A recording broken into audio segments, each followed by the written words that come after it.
one of the things I do say, I don't know anything about making wine, but I do know that in regards to making wine, there's a number of factors that we don't necessarily have to deal with so much here in the beer world, but environment is a factor with making wine. Where I say, if you're making wine in your basement, it might be great. It won't be the best wine that you've ever had, but quite possibly a home brewer could make as good a beer as a professional brewer. What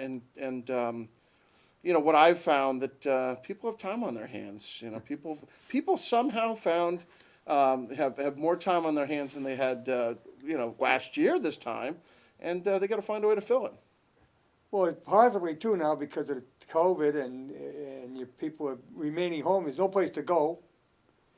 Of course, you're still open, which you had to go through some hoops and things like that to be able to be open. Yes. It was not an easy process. No. This whole. So I've been joking with folks, saying happy anniversary, because this was well, I guess the past week and a half was the first week a year ago. Yeah. That we had these shutdowns, and quite frankly, it was the St. Patrick's Day Saturday last year, and Yeah, you lost that day.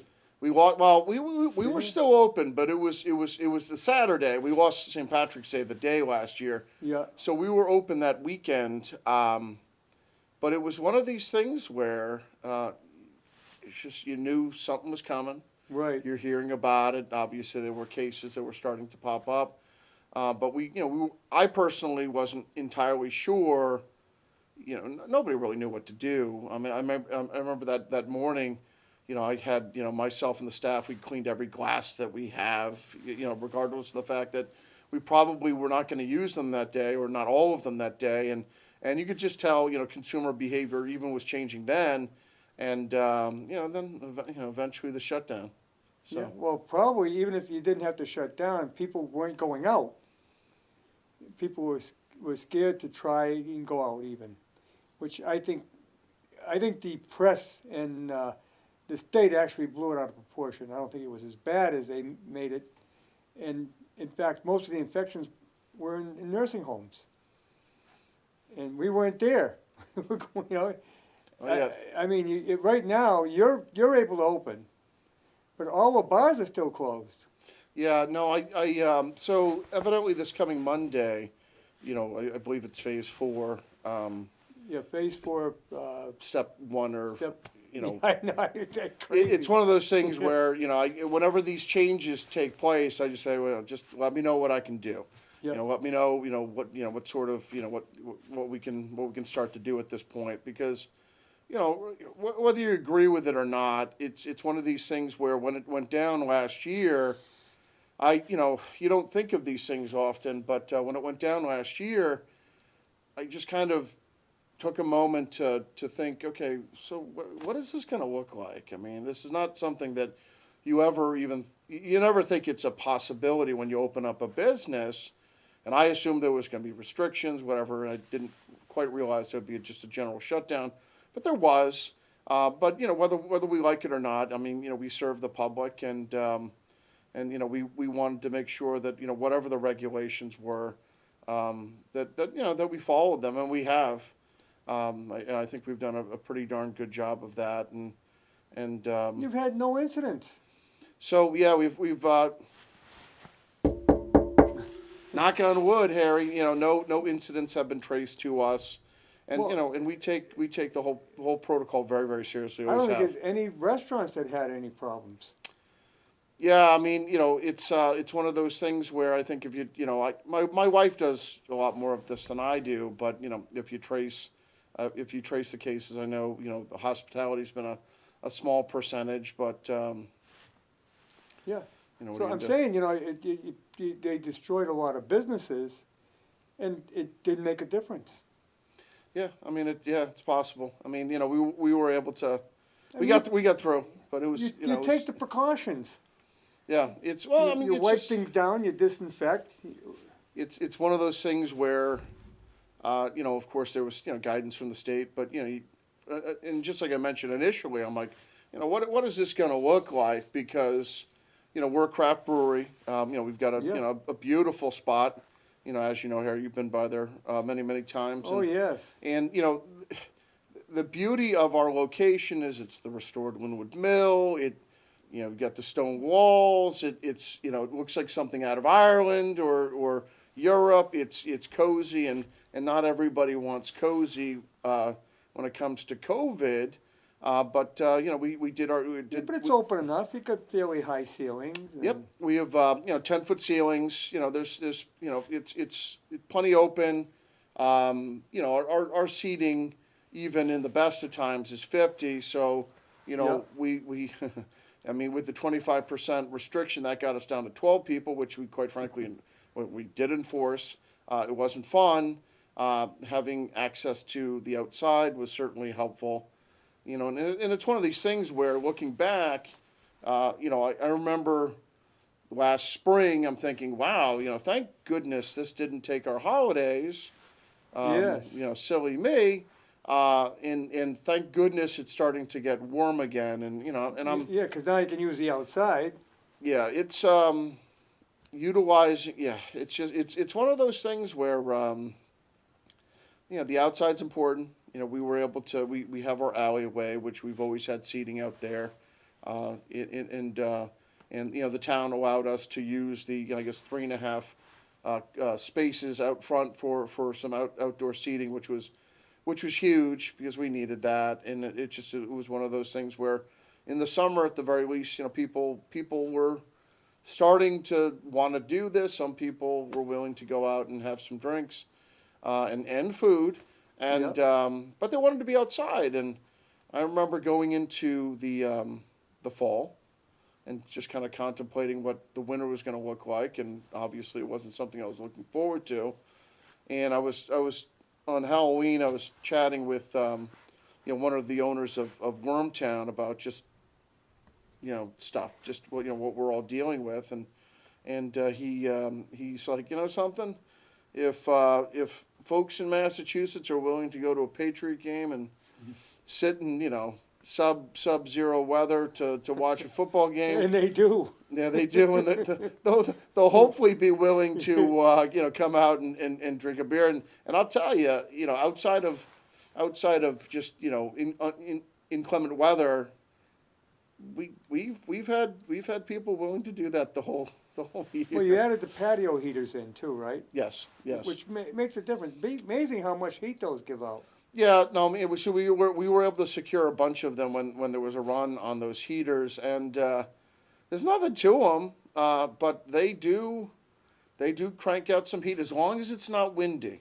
Yeah. This is like the windiest place I've ever lived, central Massachusetts, but as long as it's not windy, it's fine. They make a difference. They cut the edge off, people, and again, people, and God bless our beer fans. They've been loyal, and they've continued to show up. Something about being outdoors in the air, the beer tastes better. Sure it does. Yeah. Sure, you drink it faster if it's cold, Right. So Now, you serve it cold? yeah. So our cooler, all of our beers are served cold. And our cooler's set at 38 I degrees. say that because I spent a year and a half in Germany. They don't have cold beer. Hmm? In fact, in the NCO club, the bartender, who was a German, would take the beer out of the cooler and run it under hot water before he drank it. Yeah, it's refrigeration. We haven't always had it. Right, but I'm saying that the Germans prefer their beer warm. Yep, like I mean your room temperature. Yeah, room temperature. So it's one of those things where with certain styles, like some of the dark beers, and we Yep. over the years, we're always making a wide variety of beers. We've even expanded it somewhat this year in regards to the styles that we're doing, but it's one of those things where if you're home brewing, you make what you like because Yes. you're hoping to drink it, and of course I've got my preferences.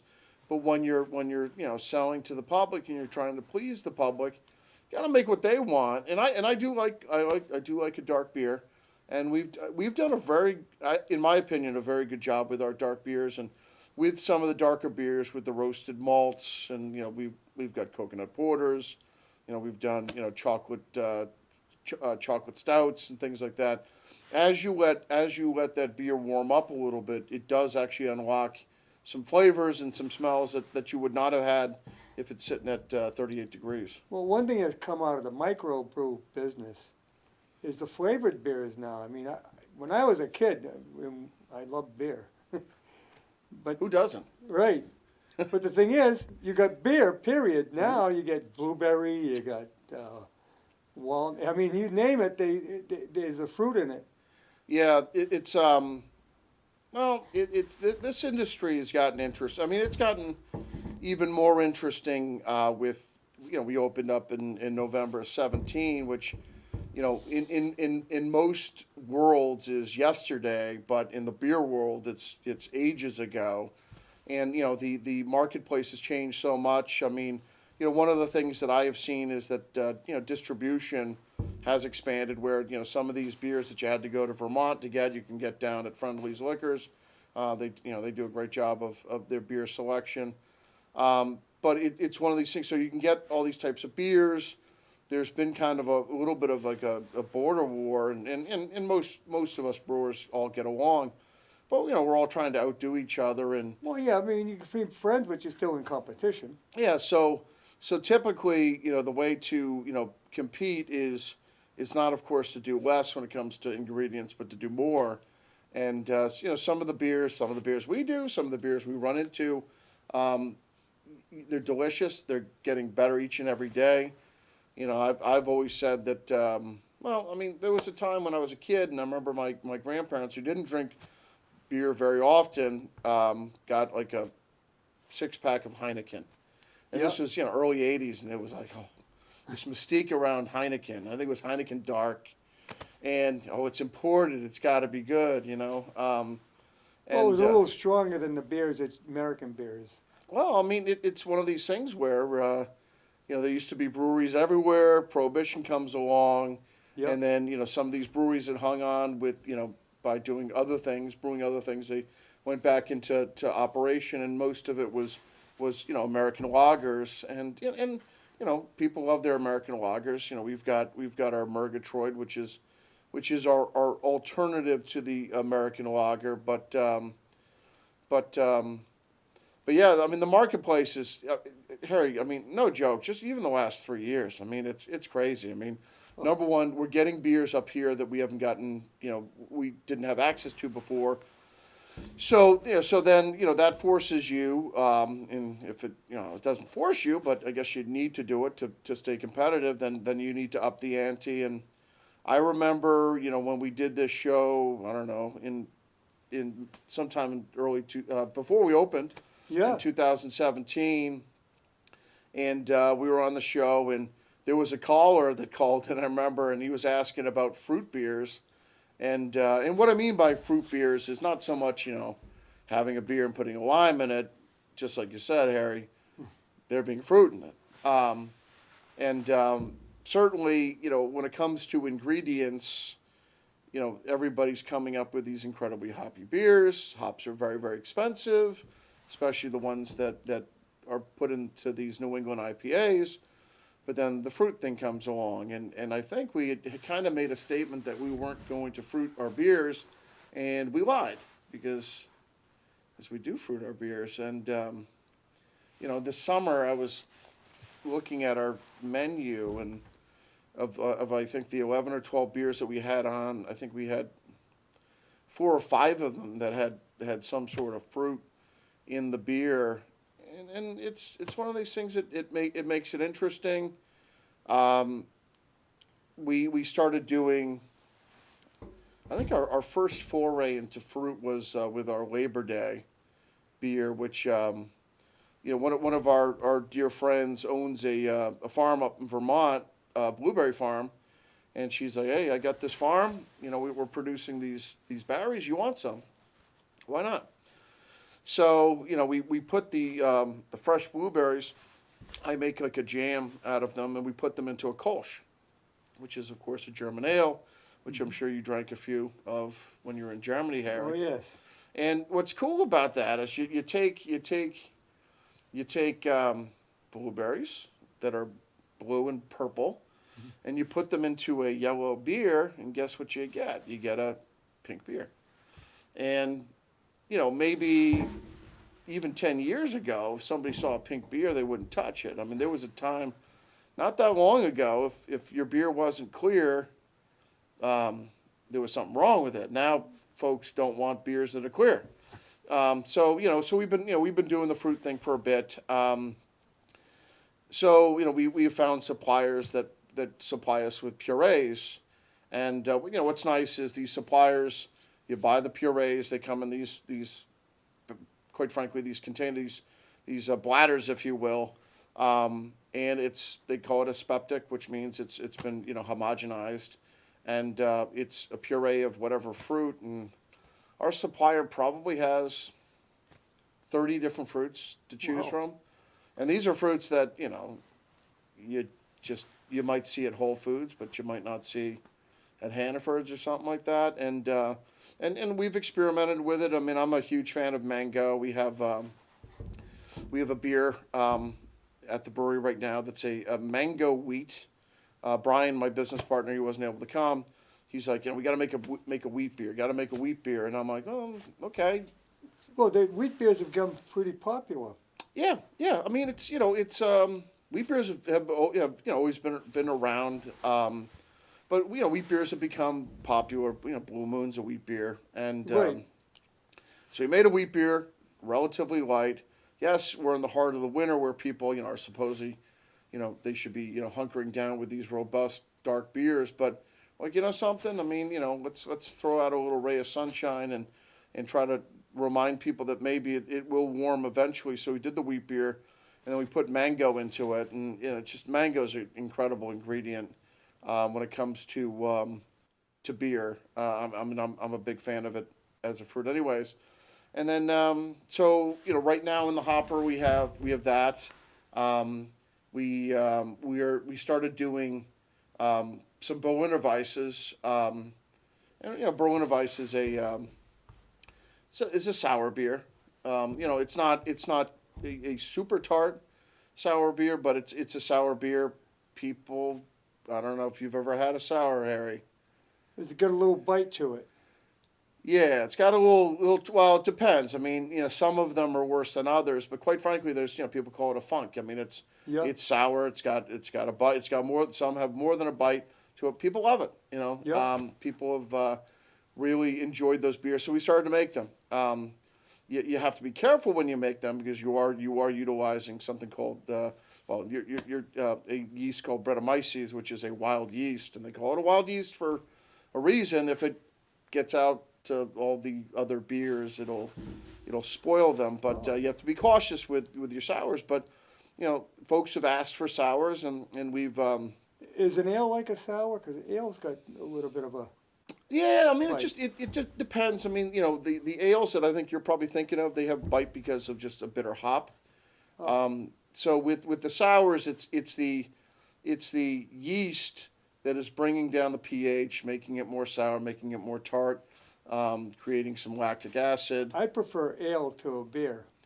Yeah, I mean it's so it is a warm fermented beer, so it is an ale. We've done a couple of lagers. We did one called Evil Woman, a Japanese lager that was fun, but. So the Berliner Weiss is a ale. It's warm fermented, and we've done it's called Hiding on the Back Streets, because we love Bruce Springsteen, and we started the first version had dragon fruit in it, second version had mango in it, and then we have a batch in the tank right now, and we're going to put a ton of raspberry into it. And yeah, we're excited about that. You have all these varieties on hand at the Purgatory Brewery, right? Yeah, I mean, we do. I mean, we always have a couple of standards. The standards have changed even since 2017. And it's interesting how what we started with is of course very, very different than where we're at now. I mean, it's one of these things where you can't be stagnant in this industry. I Right. mean, Well, when you started out, you basically made your purgatory beer, and that was about it, right? yeah, we opened with four beers, double IPA, Murgatroyd, which is our pale ale. We use Pilsner malt, so it tastes like a Pilsner lager, but Yeah. that's for our hardworking folks of the valley. They're not quite ready to go from the American lagers all the way over to some cute IPA. They want to have something in between. So Murgatroyd, that recipe has not changed since we opened. We've got Dirty Swan, which is evolved a little bit over time, but we have a can of it here. Yeah. That was one of the beers that we opened with, and we've always had a stout. We always have a dark beer on right now. So right now, I think we got about 11 or 12 beers. We've got 4 dark beers, including Double Dutch, which is right here. That's kind of like our seasonal, and then we'll always have a couple of IPAs, and then you're always going to have Murgatroyd on tap at Purgatory. Well, then you can have a mix too with a dark beer with the dark black and tan, Mm-hmm. which is 2 beers. Yes. So with with the black and tan, that's St. Patrick's Day sort of, I guess, thing where, and we could do it. We if somebody asks for it, we'll do it. You have to have a dark beer on nitro, which we do. We've got 2. We have a stout and a porter on nitro. The nitro gives it froth. That's kind of what you have with the Guinness. Kind of makes it creamy, Yeah. agitates the beer a little bit.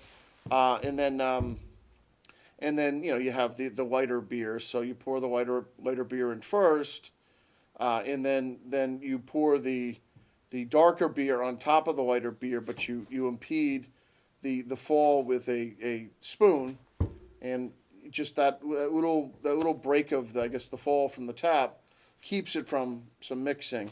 We did have somebody come in once who was into mixing beers, kind of like as when you're a kid, you go to the you go to the You used to go to the drugstore, the Yeah. soda fountain. I'm gonna mix some Coke with some Yeah. Pepsi or Well, that's Dr. where the Pepper. cherry Coke came from, and lemon Coke, and they still Coca-Cola produces it now.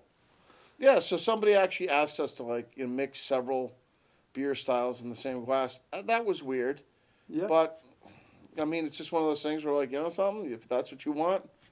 And you can do that because you have different drafts, right? Yep. So we've got the 12 taps. So we're able to do that. You don't get that very often, but Right. hey man, we're in the business of trying to make people happy, so Right.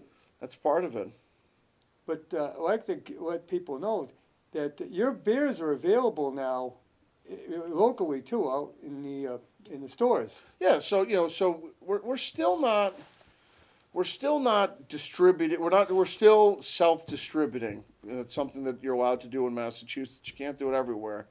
So we are still self-distributing to a couple of select places. We are looking to probably expand that over once we get out of COVID Right. and all of these things. We are looking to expand distribution a little bit, but we do try to keep it as local as possible, try to keep it as fresh as possible, and all that. Wachusett started that way, Hmm. and Wormtown the same way. Yeah, I mean, I think Wormtown. I just think they had their 9th anniversary yesterday. So good for them. And that's the thing. I mean, Wormtown's been around 9 years. They haven't even been around 10 years. And But there's they're in a lot of different places. Yeah, no, they've for a number of reasons, they're widely distributed, they're in other states. But you got a good local distribution now. Grill 122, Hmm. they carry your beers. Yep. So yeah, I mean a couple of a bunch of restaurants in the region have the beers. A couple of liquor stores. We try to keep it to really no more than maybe 2 liquor stores in a town. Yeah. Just drive some business to those liquor stores and try to make it somewhat exclusive. Well, also, I mean, you're doing self-distribution, so you can only do so much. Yeah. No, there's certainly there's definitely a limit in regards to how much you could. I mean, because very often it's myself and Brian loading the beer into our respective vehicles and doing it. Right. And at some point we might do the distributor thing, but up until now we've enjoyed the freedoms that allow us to do that. And there was some legislation passed this year which allowed craft brewers to have a lot more rights. The previous legislation was, quite frankly, ridiculous, but it allowed us to have a whole lot more rights in regards to being in control of the contract, quite frankly, with a distributor. So that traditionally has been kind of the reason why we've stayed away from doing that. But the process is a lot more small brewer friendly, and our friends, our representative and state senator friends in the region. Well, you're All seeing a supported lot. it. You're seeing a lot of craft beer, local small breweries. You're seeing them present now through the distributors. Hmm. Yeah. I mean, so there are we've had a bunch of distributors reach out to us. We like, one of the things we enjoy, and is the larger brewers with contracts to distributors typically have arrangements where we're gonna distribute your beer, but you got to make this beer in this quantity, and Right. and that's fine. It's supply and demand, but they're emboldened to make that one style and package that one style. And it's fine. Again, that's fine for most breweries. I enjoy the fact that we can brew whatever we want, whenever we want. We can Right. can whatever we want. We've been canning. Um, we get to come up with our labels. Whatever That's our another clients want. thing I was amazed by. You're doing your own. You actually can your own beer. So yes and no. I mean, when we started out, it was a great idea, and quite frankly, we probably should have kept it through COVID. But we were like, let's can our own beer. So we got a single can seamer, and it was a cool little device. You put the can in, fill it up with beer, purge it with CO2, fill it up, and the cans are fine, but it's one at a time. So to do 10 cases, it would take hours. Yeah. And we're in the back, and our customers are looking at us, and they're feeling sad. We're just seeing sweat drip off my face, and that's how we did it. And it was kind of cool to start, but eventually you graduate up to bigger quantities. And what we do is we bring in a mobile canning unit. So there's a company that does this, and they've got, I think, over 40 teams on the Eastern Seaboard that come into your facility with all their equipment, and it's a big old canning day, if you will, and we try to do that once a month. And Well, that's really something. you should come by when we do it, because it's there's a couple of issues with how we're constituted now in regards to being able to can. Canning machines are very, very expensive. Right. And they're also very, very large. And when we can our beer, we'll assign whatever beers we want to can in the tanks in the back. That's no different than, I guess, any other scenario. But these guys come in. They come in at 7:00 in the morning, and they roll in all the equipment. And the equipment that they bring in fills our tap room. And literally, it's kind of like a scene from Laverne and Shirley. Where we're instead of bottling, we're canning beer. They do their thing, the multiple bottle can filler, if you will, and we need at least 3 people on our side to take the beers off the line and package them and so on. So that's something that we, we've been doing. And, we didn't do that for, I think, the first year of operation. That was probably a mistake because this is the way people want their beer delivered. I mean, Yep. people are going back to bottles because there's an aluminum shortage. But it's funny. I mean, not even 10 years ago, a brewer out of Waterbury, Vermont, the Alchemist, started canning IPAs in 16-ounce cans. You never seen them before. It's kind of like, it's usually in a bottle. And Right. the canning process is actually beneficial to especially IPAs because no Really? beer likes light, but these IPAs, are very, very sensitive to light, to oxygen, and all those sorts of Yeah, things. that's why I have a brown bottle, because you want to keep as much, Yes. limit the light as much as possible. Yes, but the cans, it was unheard of for people to have 16-ounce cans. It's usually 12 ounces, but that's how it's all done these days. And the thing is, when it comes to canning, there's a canning shortage because of any number of reasons. But part of it is these the seltzer market's exploded, and wineries are canning their wines, so there's plenty of competition for all of this. Yeah, that's the new thing, is the seltzer market is really booming. And you got people like Anheuser-Busch are pushing the hell out of it. So yeah, I mean it's that's really so when it comes to just the beverage market with the big beer companies, that's where that's where they've seen the majority of their growth is with seltzers. I think it might be a generational thing. It's a new, younger people coming in prefer the seltzers.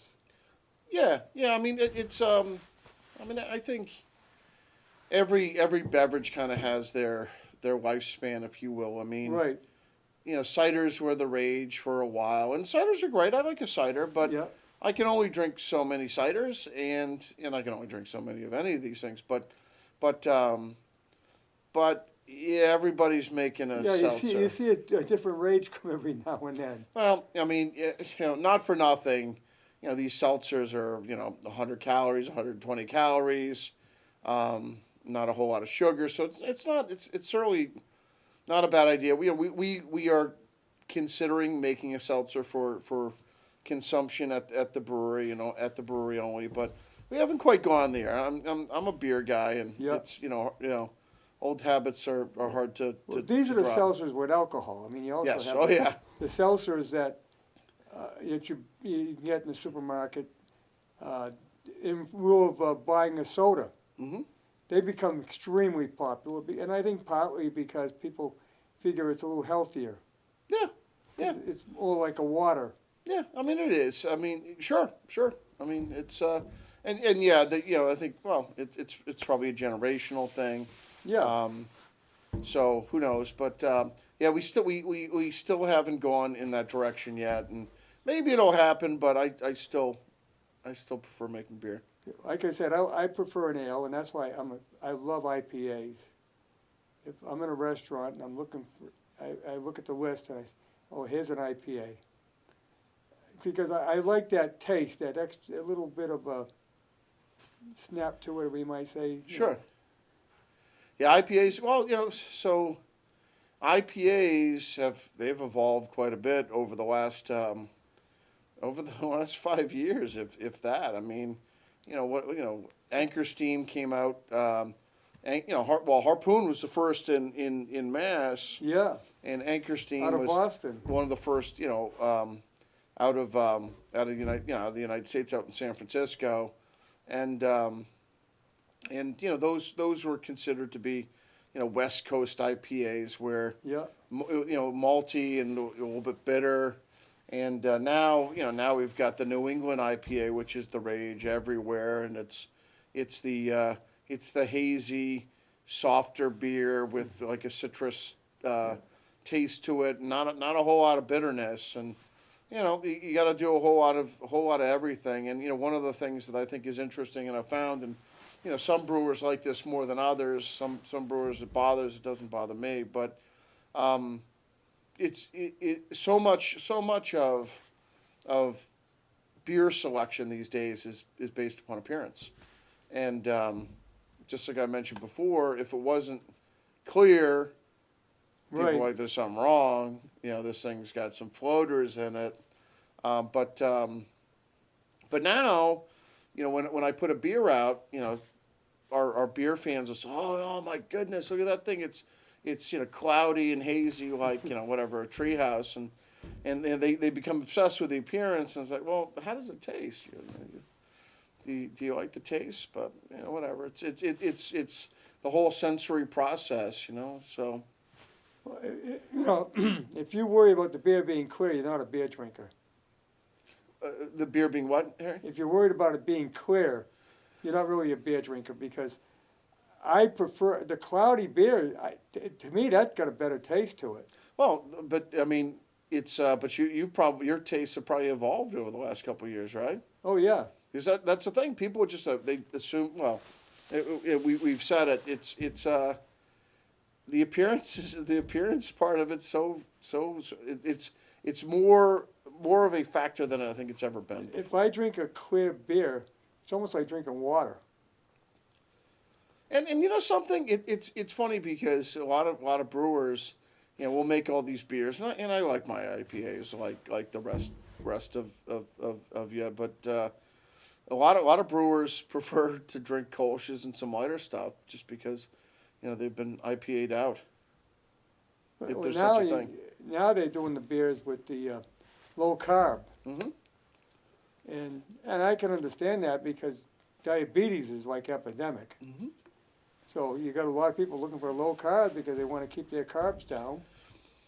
You'll always have your light beers. You know, there's been it's very hard to make a just kind of a beer with a lot of flavor in it and keep it Right. to you know, it's really just a matter of watering it down. But it's hard to do. I mean, you know, there's a certainly a market, especially in the summer when, you know, people are maybe going to the beach and starting to, you know, drink maybe a little bit earlier in the day, to do like a session beer, which is just a low alcohol IPA or whatever it might be, and you know, and we make those as well, Oh, you do? and you know, we'll do them in the summer. I mean, and you know, we're able to produce a pretty tasty, a very tasty beer, in my opinion, with a, you know, alcohol level of, you know, 4.2%, and you know, people forget that, you know, a Coors Light is 3.8%, so it's pretty close. Yeah. Yeah, so.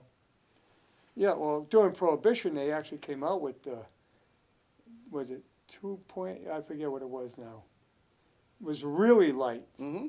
almost zero alcohol. No, I mean, it's kind of like what the Pilgrim children would drink. You know, back in the day, the early settlers, Yeah. they couldn't drink the water; it would kill them. So Right. they'd have a very low Well, a alcohol lot of version. people don't realize that Europe's had contaminated water for years. I mean, many, many years. We're going back hundreds of years. So beer was always a big drink. When you get down near the Mediterranean, it was wine. Hmm. But when you get into further north and in England or in the British Isles, it was beer. Yeah, I mean, And I guess I spent 18 months in Germany. Everybody drank beer, regardless of age. hmm And they actually delivered the beer like like you might deliver milk here. Every town had a brewery, hmm and they delivered the beer on the doorsteps. Well, that's kind of what's happened. Well, it's kind of going back to the future this year, as part of just being able to be nimble and survive. Breweries started to deliver beer, and we did it for a while. We're not delivering right now, but take Yes, online orders. yeah, there is household delivery, isn't there? So yeah, so we were delivering beer. We had a 20-mile radius, and it was fun. It was cool. Quite a bit of work though for two guys. Yeah, well, yeah. I mean, there's a couple of us that were doing it, but yeah, Brian and I do tend to do the bulk of that sort of stuff, and we had a 20-mile radius, so that brings you, believe it or not, all the way out to Southbridge. Yeah. And there was a woman in Southbridge that was a huge fan of the Double Dutch, and she would order from us, and you know, I remember getting the initial order, and it's always exciting to see where your fans are, right? Like, okay, that's cool. Southbridge, not, whatever. So I'm like, okay, how are they within the 20-mile radius? And she was 19 point something miles away from us. It was 19 miles as far as the crow flies, but it was Right, like I was it gonna was say, 40 some minutes driving. But it's one of the things that we did to make sure we got through all of this, and we're glad we did it. We're not doing delivery now, but when it comes to delivery, it was just obviously instead of the milkman being able to just drop off milk and you had to go check IDs, yeah, get a verification. Of course, everybody is and what especially was back then very very freaked out about COVID. So mask protocol, gloves, all that, and that was one of the things that we did to get us through this interesting year that we've had. yeah, it's pretty, that's a good way of doing it, it's good, it's thinking outside the box, you might say. Yeah, I mean it's one of those things where we've got we're a member of the Mass Brewers Guild, and Katie at the Mass Brewers Guild does a great job of just keeping us aware of what we can and cannot do, and Well, you got into this as a hobby, yeah. I mean but I remember when we had you on, you went through hell to getting all your permits, getting licensed. You had to go through the federal government, you had to go through the state, Mhm. and you had to go through the town. Yeah, several times. Yeah, no, it's and that's the thing. It's we are a highly regulated industry for good reason, Yeah, and to get open, we found the Linwood Mill, and we looked at the place, and we're like, this place is awesome, but it's gonna be a lot of work. But we knew that we had time. I mean, because the whole thing is when you file for these permits, it's got to go in order, starting with the feds, Yep. basically the old ATF, and when you file with them, they're not like, hey, just send in your application, we'll get it going. You can find a place later. Oh, no worries. They weren't. They're like, we need to see a copy of a lease. So that was part of the deal. So you have to be renting a place or have a separate commercial space to be able to start doing the stuff. So that obviously paying rent, not producing anything. yeah, yeah. So it took us 12 months to get permitting. I think it's a little shorter now, but it took us 12 months. We jumped into the fray during kind of like a tidal wave of breweries opening. Yeah, So that was part of it. I think they've also probably gotten a little bit more efficient with the process, but I mean it took us 9 months to get the Fed license. With the state, our good representative David Muradian helped us. He didn't, I don't know if we were fast track, but he made sure that we kind of cut through the mustard when it came to the state. well, take a phone call from state rep at the agency sometimes helps. Yeah, so he was great. His team was great, and that made a big difference, and that was relief. And then, you've got the local process, and we went through the local process, and it's one of those things where we're still it for Northbridge. I mean, there's a kid from Northbridge, or not a kid, he's a young man from Northbridge who has a place. Well, we got a call? Yeah, we got a call. Oh, sweet. Go ahead, call. You're on. I want to ask you guests there. Do you have meters there for the government? The government's pretty strict on this, controlling the beer, right? What was the original word or question you had? I worked at Carling's Brewery. Oh, yeah? They had one little cellar with meters in it. They call it the government cellar. Oh, yeah. And you couldn't work in there. There was a government guy would come in once a week or something. That's where they kept track of all the beer so they could tax it. How do you arrange that? The amount of beer you make with the government? So one of the things that we do is so we have to file our excise tax with the state and the federal government, and whenever we package or keg beer, we have to keep track of how many gallons are being packaged, and based upon that calculation, we need to make sure that we send our appropriate tax over to the feds and the state as well. But I suppose they keep track of all the materials you're using to make the beer, and they educated guess how much beer you're making just by the stuff you're using. Yeah. I mean, they're not checking. They don't necessarily check the front end process and how much necessarily grain or whatever we're using, but we do need to report how much beer we're producing, how much beer that we're packaging, how much beer we're selling in various locations, whether it be in the tap room or outside of the tap room. And then also, God forbid if we have to dispose of beer, how much we're disposing of so we can offset our numbers. But yeah, no, that is certainly a tracked process because there's a monetary value to all of it. I suppose the government's keep an eye on you, make sure you're not cheating them. Yeah, well, Okay, yeah. thank you. Thank you. Okay. Yeah, I can, they kind of on your honor system, they're using your numbers, but they could come in at any time and check on it. Sure. Yeah, I mean, we could be audited at any time, I'm sure.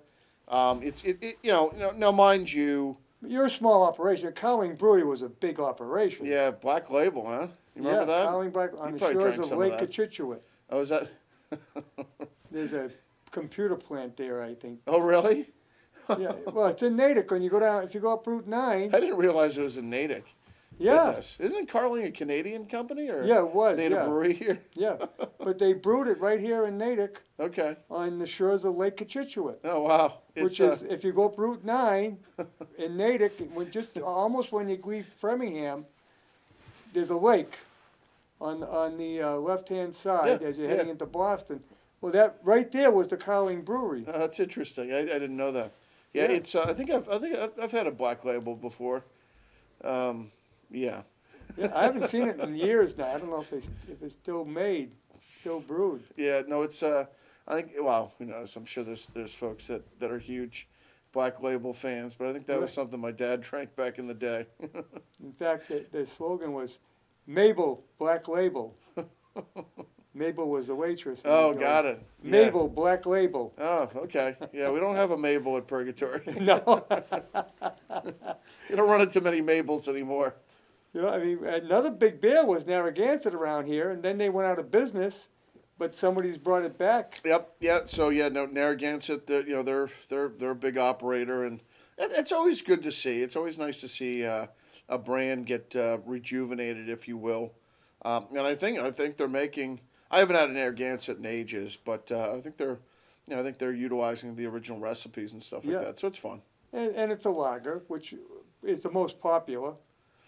Yeah, I mean it is, and just like I mentioned, we have done lagers in the past, not a ton of them, just because lagers take longer, and we've only got so many tanks, and I can't have a beer hogging up a tank for too long, just because we got to move it and keep it fresh, and that's kind of the whole purpose of what we're doing. When I attended bar, and bar's no longer around down at the La Valley's bar, we had Narragansett in a 16 ounce, and all the other beers were 12 ounce. So, and it was the same price. So a lot of people liked it because, well, you get an extra 4 ounces for the same price. Sure, why not? Yeah. And one guy would come in, give me one of them 16 pounders. Yeah, well, hey, why not? Hey, it's Yeah.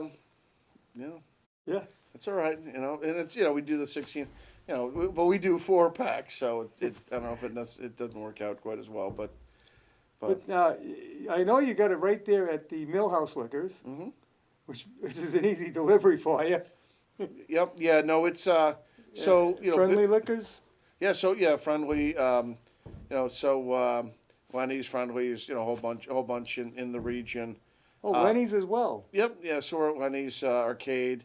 So Arcade? a couple in the Okay. region, a couple of places in Oxford, and we're pretty much still in the Blackstone.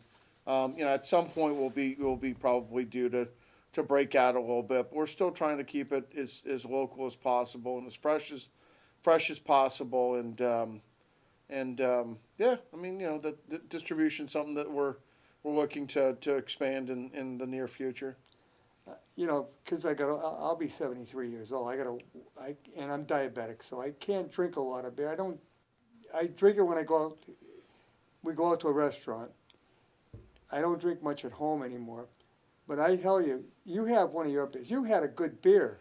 So I like to have a good beer. If I'm limited to what I can drink, I want to have a real good one. I want to know I had a beer. Yeah, make it count, right? Yeah, really. And having been in Germany and had some of the best beers you ever had, and like I say, local breweries everywhere, and you always got it warm. But you can drink yours cold or warm. It's a good beer. It's a damn good beer. Yeah, thank you. And I'm not saying that because you're here. I'm serious. I mean, there's that can is still relatively cold there, Harry. You can pop it right now if you want. I not on the air. I get in trouble. But and that's an IPA. So I do like IPAs. It's one of these things where, it's kind of cool to see the evolution of your beer fans and your customers and your clients and so on. And when we opened up, obviously there's curiosity about some brewery in Northbridge if you're local, all that, and it's amazing how the beer palates have changed of so many of the people that come in. Right. You got people come in. You got Bud. No, we're a craft. We're a farm brewer. We make our product, and then they go to Murgatroyd, which is our pale ale, and then they eventually, graduate up to whatever, and then before you know it, they're drinking double IPAs, and that's their beer of choice, and it's cool. It's awesome, and it's fun to do, and people, it's fun where you're there, and people are like, hey, when are you gonna make such and such beer again?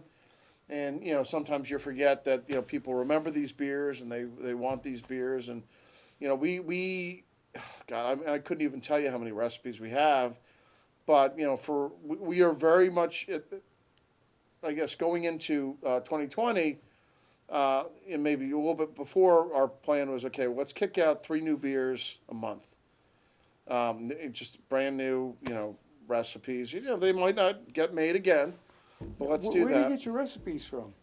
So, I mean, just right here. I mean, it's one Really? of these things where, yeah, I mean, it's just like anything. I mean, you come up with a common thread with something, and we take when we make a beer, when we're brewing the beer, obviously feedback. You just kind of remember, okay, this worked, that didn't work, this whatever. Let's combine this. Let's combine that. We haven't used this hop before. Let's use this hop. It's worked before. We've never used this hop. Let's experiment with it. Let's throw some fruit in. Let's throw some, marshmallows in. Right. And, and that's one of the funnest parts of the process. If I'm correct, hops weren't always a part of beer. No. They were added in to give flavor to the beer. Well, Right. so hops did not always exist in beer, and this is going back, almost prehistoric. Right. And then in Germany, they started utilizing hops, and they realized, well, there's a couple of things. They put hops in, and it was probably just accidental to give it some flavor. But then all of a sudden they realized, by putting hops in, it drops the pH and the bitterness down. So now it makes it more transportable, and that's why IPAs became what they were. The IPAs, the India Pale Ale. Yeah, because that was a beer that they used in the ships Yep. that were traveling from England to India. So what they found is hops. One of the byproducts of hops is it's somewhat of a preservative. It drops the pH. Ah, So they would throw these hops in to preserve the beer, and then they realized it gave it a certain flavor, and that's really just kind of the genesis of the IPA, and the IPA has existed for well over 100 years. oh yes, yeah. But it's it's interesting that we had kind of a niche beer that was used to keep the soldiers from having a mutiny, Yeah. or whatever you'd have. Well, with you the couldn't army. you didn't have clean water, and it wouldn't stay clean if you did have any. So this was the way to drink. I mean, the Pilgrims drank beer all the way. In fact, the reason they ended up in Provincetown, they ran out of beer. Yeah. So they had to come ashore to see what they could find something to drink. Find a brewery. Yeah. Unfortunately, the natives didn't brew beer. No, they didn't. It's but yeah, no, it's oh, it's But one of the first things they did when they finally landed was to brew beer. yeah, it's well, I mean, it's people love beer. Yeah. Beer's not going away. No. I think it had a level there where it kind of went down a little bit. When? Well, probably in the 80s. But now it's back stronger than ever. Yeah, it's just like I said, like, you know, my grandparents in like the early '80s got like a dark Heineken 6-pack, 4-pack, whatever, and oh wow, and you know, obviously, you know, the beers from around the world are awesome and delicious, but literally the best beer in the world, in my opinion, is American, and quite frankly, some of the best beer, you know, being produced today are being produced in New England. So Well, you know, if you go back to colonial times, it was whiskey Mhm. was the big thing. In fact, George Washington was a distiller. But the Germans came here, German immigrants, and they introduced beer once again. And it had been popular because the Pilgrims drank it, but whiskey became popular. But then the Pilgrims actually brought it back. I mean, Sam Adams had a brewery. The name, he was a brewer, the actual Sam Adams. This guy that runs it now took his name. yeah, oh yeah, you know, it's and they also made him look younger. Yes. Yeah, the original Sam Adams was a much older man. Yes, But whatever, it's fine. It's marketing. Yeah, but yeah, right, you had the younger guy on the bottle. Yeah, But absolutely. yeah, it's amazing how beer has always been a strong part of this country, and it's growing. It's growing, and you know, just like you said, like the European process, if you will, of not process, but just the fact that in Europe every town's got its brewery, and you know that's kind of happening here. Kevin, we gotta go. We do have to go. See how fast that hour goes? Well, you know, we talked about it. It's it flies. Yeah. Hey, thank you for tuning in, and thank you for coming in, Kevin. My pleasure. Good to see you as always. And my guest next week, I forgot his name now, but it's going to be very interesting. Next week. I did forget.